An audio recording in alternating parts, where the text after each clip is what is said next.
പ്രിയ സുഹൃത്തുക്കളെ, പുതിയൊരു വീഡിയോയിലേക്ക് സ്വാഗതം. വെള്ളാപ്പള്ളി നടേശന്റെ പ്രസംഗം നിങ്ങൾ കേട്ടിട്ടുണ്ടാവും. ആ പ്രസംഗത്തിൽ വെള്ളാപ്പള്ളി നടേശൻ എന്തൊക്കെയോ പറഞ്ഞു.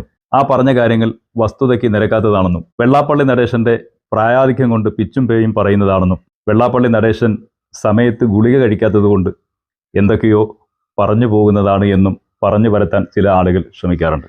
വെള്ളാപ്പള്ളി നടേശൻ വളരെ കൃത്യമായി പക്വതയോടെ വളരെ സത്യസന്ധമായ കാര്യമാണ് അദ്ദേഹം പറഞ്ഞിട്ടുള്ളത്. വെള്ളാപ്പള്ളി നടേശൻ അങ്ങനെ ഒരു സാധാരണക്കാരനല്ല, ഒരു പ്രമുഖനാണ്. എങ്ങനെയാണ് അദ്ദേഹം പ്രമുഖൻ എന്ന് ചോദിച്ചാൽ, നവോത്ഥാന സമിതിയുടെ നായകനാണ്. കേരളത്തിൽ നവോത്ഥാനം കൊണ്ടുവരുന്നതിന് വേണ്ടി കമ്മ്യൂണിസ്റ്റ് മാർക്സിസ്റ്റ് പാർട്ടിയും ഇടതുപക്ഷ ജനാധിപത്യ മുന്നണിയും പിണറായി ഗവൺമെൻറ്റും ഔദ്യോഗികമായി നിയമിച്ചിരിക്കുന്ന ഒരു വലിയ പൊസിഷന്റെ ഉടമയാണ് വെള്ളാപ്പള്ളി നടേശൻ. സമയാസമയങ്ങളിൽ ഗുളിക കഴിക്കാതെ പിച്ചും പേയും പറയുന്ന ഒരാളെ നവോത്ഥാന സമിതിയുടെ അധ്യക്ഷനായിരുത്തുമോ? പ്രായാധിക്യം കൊണ്ട് അത്തും പിത്തും പറയുന്ന ഒരാളെ നവോത്ഥാന സമിതിയുടെ അധ്യക്ഷനായി ചെയർമാനായി ഇരുത്തുമെന്ന് ആരെങ്കിലും കരുതുന്നുണ്ടോ? ഇല്ല, അങ്ങനെ കരുതാൻ യാതൊരു ന്യായവുമില്ല. നവോത്ഥാന സമിതിയുടെ അധ്യക്ഷനായി ചെയർമാനായി തുടരുന്ന കാലത്തോളം അദ്ദേഹം നവോത്ഥാനം തന്നെയാണ് പറയുന്നത്. ആ നവോത്ഥാനം എന്നുള്ളത് ഒരു തിരിച്ചുപോക്കാണ് എന്ന് ചില ആളുകളൊക്കെ പറയാനും ചിന്തിക്കാനും ശ്രമിക്കുന്നുണ്ട്. അത് നമുക്കൊന്ന് പരിശോധിക്കാം. ആയിരത്താണ്ട് കാലം സവർണാധിപത്യത്തിൻ്റെ അടിമകളായി കഴിഞ്ഞിരുന്ന ഒരു ജനവിഭാഗമാണ് ഈഴവ ജനത. വസ്ത്രം ധരിക്കുവാനോ വഴി നടക്കുവാനോ അമ്പലത്തിൽ പ്രവേശിക്കുവാനോ സ്വാതന്ത്ര്യമില്ലാതിരുന്ന ഒരു ജനവിഭാഗം. ആ ജനവിഭാഗത്തിലേക്കാണ് ശ്രീനാരായണ ഗുരു ഉത്ഭുതനാകുന്നത്. അദ്ദേഹം സവർണാധിപത്യത്തെ വെല്ലുവിളിച്ചുകൊണ്ട് ആരാധിക്കുവാനും ദൈവത്തെ പ്രതിഷ്ഠിക്കുവാനുമുള്ള അവകാശത്തിനു വേണ്ടി അന്നത്തെ സവർണ മാടമ്പി തമ്പുരാക്കന്മാരോട് കലഹിച്ചുകൊണ്ട് പ്രതിഷ്ഠ നടത്തി. ശിവപ്രതിഷ്ഠ. കണ്ണാടി ശിവനെ പ്രതിഷ്ഠിച്ചു. ഇതെൻ്റെ ശിവനാണ് എന്ന് പ്രഖ്യാപിച്ചു. അവിടെ നിന്ന് തുടങ്ങുന്ന ഒരു വിപ്ലവാത്മകമായ സവർണ വിരുദ്ധ പോരാട്ടത്തിലൂടെ രൂപമെടുത്ത ഒരു പ്രസ്ഥാനമാണ് SNDP. അവർ പിന്നോക്ക വിഭാഗമാണെന്നും അവരെ ഉന്നമനത്തിലേക്ക് എത്തിക്കുന്ന വിദ്യാഭ്യാസ നവോത്ഥാന സാംസ്കാരിക പ്രവർത്തനങ്ങളിലൂടെ സാമൂഹികവും മതമൈത്രിയും സാമുദായിക ഐക്യവും സംരക്ഷിക്കുന്ന നിലകളിലേക്ക് മുന്നോട്ട് പോകണം എന്നും SNDP ആ കാലങ്ങളിലൊക്കെ ആഗ്രഹിച്ചിരുന്നു. എന്നാൽ പുതിയ കാലഘട്ടത്തിൽ നവോത്ഥാന നായകനായ വെള്ളാപ്പള്ളി നടേശൻ വന്ന ശേഷം SNDPയിൽ വലിയ വിപ്ലവാത്മകമായ ഒരു നവോത്ഥാന ശ്രമം രൂപപ്പെടുത്തി. ആ ശ്രമം എന്നുള്ളത് നമ്മൾ ഈഴവരായി തുടരുന്നതിൽ അർത്ഥമില്ല എന്നും നമ്മൾ ഹിന്ദുക്കളായി മാറേണ്ടതുണ്ട്, ഒരു സംഘപരിവാർ സംഘടനയായി SNDPയെ നവോത്ഥാനത്തിലൂടെ ഉദ്ധരിക്കുകയാണ് ചെയ്തത്. അതുവഴി ഇന്ന് SNDP എന്ന് പറയുന്ന പ്രസ്ഥാനം സംഘപരിവാറിൻ്റെ വർഗീയ അജണ്ടകൾ വേറുന്ന ഒരു വർഗീയ സംഘടനയായി മാറിയിരിക്കുന്നു. കഴിഞ്ഞ നൂറ്റാണ്ടുകാലത്തെ കേരളത്തിൻ്റെ SNDPയുടെ ചരിത്രം സംഘപരിവാറിൻ്റേത് കൂടിയാണ്. സംഘപരിവാർ വളർച്ചയുടേത് കൂടിയാണ്. സംഘപരിവാറിൻ്റെ ഇടനാഴിയായി SNDPയെ മാറ്റുന്നതിൽ നവോത്ഥാന നായകൻ വെള്ളാപ്പള്ളി നടേശൻ വഹിച്ചിട്ടുള്ള പങ്ക് അദ്ദേഹത്തിന് ഒരു ഭാരതരത്നം തന്നെ നൽകുന്നതിന് പ്രാപ്തമാണ്. കഴിഞ്ഞ ദിവസങ്ങളിൽ വെള്ളാപ്പള്ളി നടേശൻ നിലമ്പൂരിൽ നടത്തിയിട്ടുള്ള ഒരു പ്രസംഗം വിവാദമാകാൻ ശ്രമിക്കുകയോ വിവാദമാക്കുകയോ ചെയ്യുന്ന മീഡിയകളുടെ ഇടപെടലുകളുണ്ട് എന്നാണ് ഞാൻ മനസ്സിലാക്കുന്നത്. അത് മുസ്ലിം സമുദായത്തെ സംബന്ധിച്ച് തഴക്കം വന്നിട്ടുള്ള ആരോപണങ്ങൾ മാത്രമാണ്. മുസ്ലിം സമുദായത്തെയും മലപ്പുറത്തെയും തിരിഞ്ഞാക്രമിക്കുന്ന സംഭവങ്ങൾ ഒറ്റപ്പെട്ടതല്ല. BJPയുടെ നേതാവ് K. സുരേന്ദ്രൻ തന്നെ പറയുന്നു, റമദാൻ മാസമായാൽ അവിടെ വെള്ളം കിട്ടുകയില്ല എന്ന്. അതുപോലെ തന്നെ ശബരിമലക്കാരമായ അവിടെ കറുത്ത തുണി കിട്ടുകയില്ല എന്ന്. മലപ്പുറം എന്നുള്ളത് കുട്ടി പാകിസ്ഥാനാണെന്ന്, മലപ്പുറം എന്നുള്ളത് മിനി പാകിസ്ഥാനാണെന്ന്, മലപ്പുറം എന്നുള്ളത് പാകിസ്ഥാൻ തന്നെയാണെന്ന് വിവിധ നേതാക്കൾ വിവിധ ഘട്ടങ്ങളിൽ പറഞ്ഞുകൊണ്ടേ ഇരിക്കുക. 2014 നരേന്ദ്രമോദി രാജ്യത്ത് അധികാരത്തിൽ വന്നതോടെ വെള്ളാപ്പള്ളി നടേശൻ്റെ ഉള്ളിലുള്ള RSSൻ്റെ അജണ്ടകളും RSSകാരനും സടകുടഞ്ഞ് എഴുന്നേൽക്കുകയും SNDP തന്നെ ഒരു RSSൻ്റെ നവോത്ഥാന പ്രസ്ഥാനമാണെന്ന് പ്രഖ്യാപിക്കുകയും ചെയ്തു. അങ്ങനെ പ്രഖ്യാപിച്ചിട്ടില്ലെങ്കിലും അപ്രഖ്യാപിതമായി അങ്ങനെ തന്നെയാണ് പോകുന്നത്. അതിൻ്റെ അടിസ്ഥാനത്തിൽ അദ്ദേഹം 2014 മുതൽ ഇങ്ങോട്ട് കൃത്യമായ വർഗീയ അജണ്ടകളെന്ന് തോന്നുന്ന പല കാര്യങ്ങളും പറഞ്ഞു, പല കേസുകളും വന്നു. പക്ഷേ പിണറായി സർക്കാരിൻ്റെ ഔദാര്യം കൊണ്ട് ഇന്നുവരെ അറസ്റ്റ് ചെയ്യപ്പെടുകയോ ജയിലിൽ പോകേണ്ടിയോ വന്നിട്ടില്ല. എന്താണ് വെള്ളാപ്പള്ളി നടേശൻ ഇപ്പോൾ സംഭവിച്ചിട്ടുള്ളതെന്ന് പരിശോധിക്കുമ്പോൾ ഗോകുലം ഗോപാലൻ്റെ ഓഫീസുകളിലെല്ലാം ED റെയ്ഡ് നടത്തുന്നുണ്ട്. അതുപോലെ എങ്ങാനുമുള്ള ഒരു റെയ്ഡ് ഞാൻ എത്ര സ്വന്തക്കാരനാണെന്ന് പറഞ്ഞാലും അവിടെ നിന്നിങ്ങോട്ട് അയക്കുകയാണെങ്കിൽ വരികയാണെങ്കിൽ അത് തടയേണ്ടതുണ്ടല്ലോ. അതിനൊരു വിധേയമായിട്ടുള്ള തടയിടൽ മാത്രമാണ് വെള്ളാപ്പള്ളി നടേശൻ നിലമ്പൂരിൽ ചെയ്തിട്ടുള്ളത്. നിലമ്പൂരിൽ ചെയ്തത് എന്താണ്?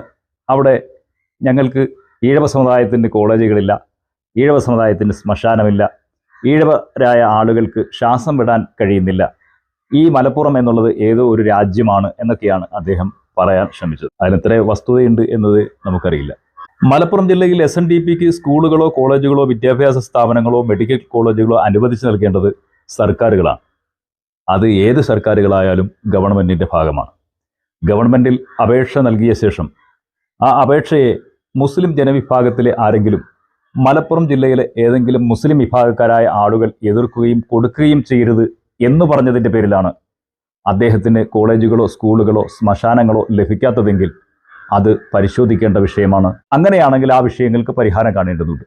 മലപ്പുറം ജില്ലയിൽ വിദ്യാഭ്യാസ സ്ഥാപനങ്ങളോ കോളേജുകളോ അനുവദിക്കണമെന്ന് ആവശ്യപ്പെട്ട് SNDP നൽകിയിട്ടുള്ള ഏതെങ്കിലും ആപ്ലിക്കേഷനുകൾ മലപ്പുറം ജില്ലയുടെ പ്രത്യേകമായ ഇടപെടലുകൾ കൊണ്ട്, മലപ്പുറം ജില്ലക്കാരുടെ പ്രത്യേകമായ ഇടപെടൽ കൊണ്ട് നടപ്പാക്കപ്പെടുന്നില്ലെങ്കിൽ ആ വിഷയം പരിശോധിക്കേണ്ടതുണ്ട്. പക്ഷേ വെള്ളാപ്പള്ളി നടേശൻ മലപ്പുറം ജില്ലയിൽ അങ്ങനെ സ്കൂളുകൾക്കോ കോളേജുകൾക്കോ വേണ്ടി സർക്കാരിൽ അപേക്ഷകളൊന്നും നൽകിയിട്ടില്ല എന്നാണ് ഇതുവരെയുള്ള അറിവ്. എന്നാലോ മലപ്പുറം ജില്ലയിലാണ് പെരിന്തൽമണ്ണയുള്ളത്. ആ പെരിന്തൽമണ്ണയിൽ SNDP ഒരു കോളേജ് നടത്തുന്നുമുണ്ട്. അത് മലപ്പുറം ജില്ലയായി അദ്ദേഹത്തിന് തോന്നാത്തത് അദ്ദേഹത്തിൻ്റെ കാഴ്ചയുടെ പ്രശ്നമാണോ, കേൾവിയുടെ പ്രശ്നമാണോ, അറിവിൻ്റെ പ്രശ്നമാണോ എന്ന് നമുക്ക് അറിയുന്നുമില്ല. LDFിനൊപ്പം ഒരു കാൽ വെച്ചുകൊണ്ട് ഇടതുപക്ഷ ജനാധിപത്യ മുന്നണിയുടെ സീമന്ത പുത്രനായി ഈ സംസ്ഥാനത്ത് വാഴാൻ ശ്രമിക്കുമ്പോൾ തന്നെ മറ്റൊരു കാൽ കേന്ദ്രത്തിലെ NDA സർക്കാരിലെ BJPയുടെ വള്ളത്തിൽ വെച്ചുകൊണ്ട് കേന്ദ്ര സർക്കാരിൻ്റെ ഓമനക്കുട്ടനാവാനും വെള്ളാപ്പള്ളി നടേശൻ ശ്രമിക്കുന്നുണ്ട്. ആ രണ്ട് ശ്രമങ്ങളുടെയും ഭാഗമായിട്ടാണ് ഈ താലോലവും ഈ താരാട്ടുപാട്ടുമൊക്കെ മുസ്ലിം ജനവിഭാഗത്തിനെതിരെ നടത്തിക്കൊണ്ടിരിക്കുന്നത്. ഇന്നും ഇന്നലെയും തുടങ്ങിയിട്ടുള്ളതല്ല. നിരന്തരമായി 2014 മുതൽ വെള്ളാപ്പള്ളി നടേശൻ എന്ന വർഗീയവാദിയാണെന്ന് ചില ആളുകൾ പറയുന്ന തരത്തിലുള്ള പ്രസംഗങ്ങളും പ്രസ്താവനകളും നടത്തിക്കൊണ്ടിരിക്കുന്നു. ഈഴവരായ ആളുകളെ മുസ്ലിം ലീഗ് സ്ഥാനാർത്ഥിയാക്കുന്നില്ല, ഈഴവരായ ആളുകൾക്ക് വേണ്ടി മുസ്ലിം ലീഗ് വോട്ട് ചെയ്യുന്നില്ല എന്നൊക്കെയാണ് അദ്ദേഹത്തിൻ്റെ പരാതി. വെള്ളാപ്പള്ളി നടേശനോടും SNDPയോടും നമുക്ക് ചോദിക്കാനുള്ള ഒരു ചോദ്യമുണ്ട്. മുസ്ലിം ലീഗിനെ സംബന്ധിച്ച് നിങ്ങൾക്ക് അങ്ങനെ ഒരു പരാതി ഉണ്ട് എങ്കിൽ ഒരു മുസ്ലിം ലീഗുകാരനായ ഒരു മുസ്ലിമായ ആളിനെ SNDPയുടെ ജനറൽ സെക്രട്ടറി ആക്കിക്കൂടെ? നിങ്ങളുടെ പ്രസ്ഥാനം തുടങ്ങിയിട്ട് തന്നെ 100 വർഷങ്ങളിലേറെ ആയല്ലോ. ഇപ്പോഴും നിങ്ങൾക്കത് ചെയ്യാനുള്ള ഓപ്പർച്യൂണിറ്റി ഉണ്ടല്ലോ, മുന്നിൽ നിൽക്കുകയാണല്ലോ. എന്തായാലും SNDP എന്നുള്ള പ്രസ്ഥാനത്തിൻ്റെ ജനറൽ സെക്രട്ടറി ആയിട്ട് വരുന്ന തെരഞ്ഞെടുപ്പിൽ ഒരു മുസ്ലിമിനെ മത്സരിപ്പിച്ച് വിജയിപ്പിച്ചാൽ നിങ്ങൾക്ക് ഈ പ്രശ്നങ്ങൾ പറയുന്നതിന് യാതൊരു പ്രശ്നം ഉണ്ടാവില്ല. ഈഴവർക്ക് വേണ്ടിയുള്ള ശ്മശാനങ്ങളില്ല എന്നുള്ളതാണ് അദ്ദേഹത്തിൻ്റെ പ്രധാനപ്പെട്ട ഒരു പരാതി. ഈഴവർക്ക് വേണ്ടി ശ്മശാനങ്ങളില്ല എന്ന് പറയുമ്പോൾ അപ്പുറത്ത് മുസ്ലിങ്ങൾക്ക് ശ്മശാനമുണ്ട്, ക്രിസ്ത്യാനികൾക്ക് ശ്മശാനമുണ്ട്. അപ്പോൾ ഞങ്ങൾക്ക് ഈഴവർക്ക് മാത്രമില്ല എന്നുള്ളൊരു ധ്വനിയാണ് അദ്ദേഹം പറയുന്നത്. മുസ്ലിങ്ങളുടെ ശ്മശാനം അവരുടെ പള്ളിയിലാണ്, അവർ പൈസ കൊടുത്ത് വാങ്ങിയിട്ടുള്ള പറമ്പിലാണ് അവർ ശ്മശാനം ഒരുക്കുന്നത്. ക്രിസ്ത്യാനികളും ഏകദേശം അങ്ങനെ തന്നെയാണ്. ഞാൻ വെള്ളാപ്പള്ളി നടേശനോട് പറയുന്നു, നിങ്ങൾ അമ്പലങ്ങളുണ്ടല്ലോ, അതിൻ്റെ പരിസരങ്ങളിലൊക്കെ ഒരു ശ്മശാനം ഉണ്ടാക്കൂ. ഇവിടെ ആരാധന തടസ്സം നിൽക്കുന്നത്? ആരും തടസ്സം നിൽക്കുന്നില്ല. മുസ്ലിങ്ങളോ ക്രിസ്ത്യാനികളോ അതിന് തടസ്സം നിൽക്കുമെന്ന് നമുക്ക് തോന്നുന്നില്ല. ആരും അങ്ങനെ ഒരു തടസ്സം പറയുകയുമില്ല. നിങ്ങൾ അമ്പലമുറ്റങ്ങളിലൊക്കെ ശ്മശാനം ഉണ്ടാക്കിക്കോളൂ. എത്രയോ അമ്പലങ്ങൾ ഈ രാജ്യത്തുണ്ട്. നാടിന് അങ്ങനെയെങ്കിലും അമ്പലങ്ങൾ ഉപയോഗപ്പെടട്ടെ. അതിനുവേണ്ടി വെള്ളാപ്പള്ളി നടേശനെ ആദരപൂർവ്വം ക്ഷണിക്കുകയാണ് SNDPയെയും.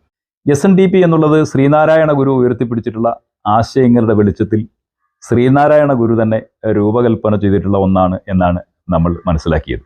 പക്ഷേ വെള്ളാപ്പള്ളി നടേശൻ്റെ കാലത്ത് അത് സംഘപരിവാർ അഫിലിയേറ്റഡ് വർഗീയ പ്രസ്ഥാനമാക്കി മാറ്റിയിരിക്കുന്നു. SNDP എന്നുള്ളത് ഇന്ന് RSSൻ്റെ ഒരു പോഷക സംഘടനയായിട്ടാണ് പ്രവർത്തിക്കുന്നത്.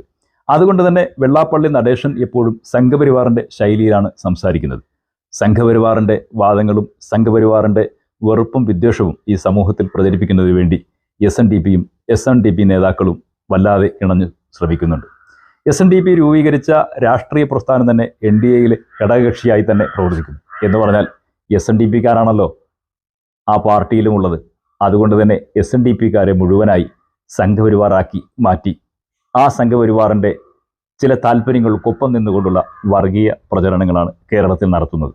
എന്തായാലും അത് കേരളത്തെ കുട്ടിച്ചോറാക്കും എന്നുള്ളതിൽ യാതൊരു തർക്കവുമില്ല. നവോത്ഥാന സമിതി എന്നുള്ളതിൻ്റെ ഇന്നത്തെ രൂപം വർഗീയ വികസന സമിതിയായി LDF സർക്കാരും പിണറായി സർക്കാരും അംഗീകരിച്ച മട്ടിലാണ് കാര്യങ്ങൾ പോകുന്നത്. ഏതായാലും SNDP ഇന്ന് വിശ്വ ഹിന്ദു പരിഷത്തിൻ്റെ ആ മോഡലിലാണ് പ്രവർത്തിച്ച് തുടങ്ങിയിരിക്കുന്നത്. ഇത് കേരളത്തിന് ഏറ്റവും വലിയ അപകടമാണ്. ഏതായാലും മറ്റൊരു നല്ല വീഡിയോയുമായി വീണ്ടും നമുക്ക് കാണാം. അതുവരെ ഹൃദയം നിറഞ്ഞ നന്ദി. നമസ്കാരം.